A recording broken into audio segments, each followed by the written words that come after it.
Welcome to Closet Coaching. I would like to talk today about just some practical techniques that you can use for disengaging from a conversation among friends or family that's diet talk.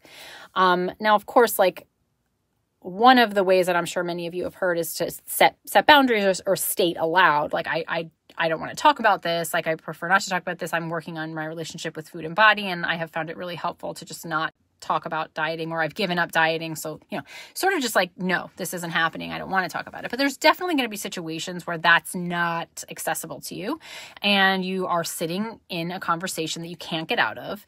And you kind of just got to listen to it. And I think that's really difficult, those moments, because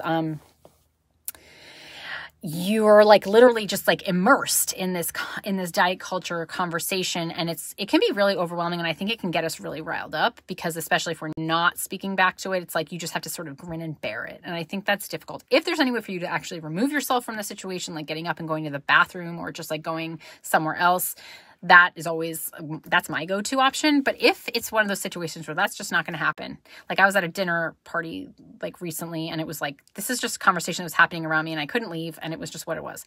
And so in order to stay present and not either get immersed in it or self-abandon and feel oh my gosh, what am I doing? That whole self-doubt repertoire. Some techniques that you can use can be, one is to look around the environment and just try to find 5 red things, 5 yellow things, 5 green things. So pick colors, and just try to find 5 of those. And simply using that to orient yourself to where you are can be a helpful, I'm in the here and now present moment, and it's taking your attention somewhere else, and no one else has to know you're doing it. It just helps your mind go somewhere else without paying attention to them. Other ways of doing that is counting backwards from 20.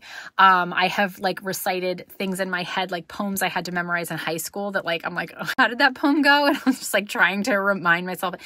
It sort of just takes you away from a conversation without necessarily being perceived as being away from a conversation, and redirects your mind to something else. And it gives it something simple and concrete and just really innocuous to ground yourself with and to hold on to until the conversation passes. Because otherwise, I think we run the risk of, if we're unable to state, that we're not participating in the conversation, sometimes we can find ourselves getting really angry, and it can sort of throw off your mood, and it can throw off, it feels bad. It just can feel like a disconnect.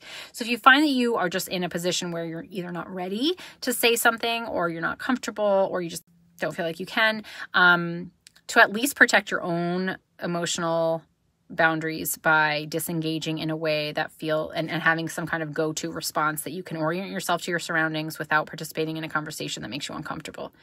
Anyway, hope that helps. See you tomorrow.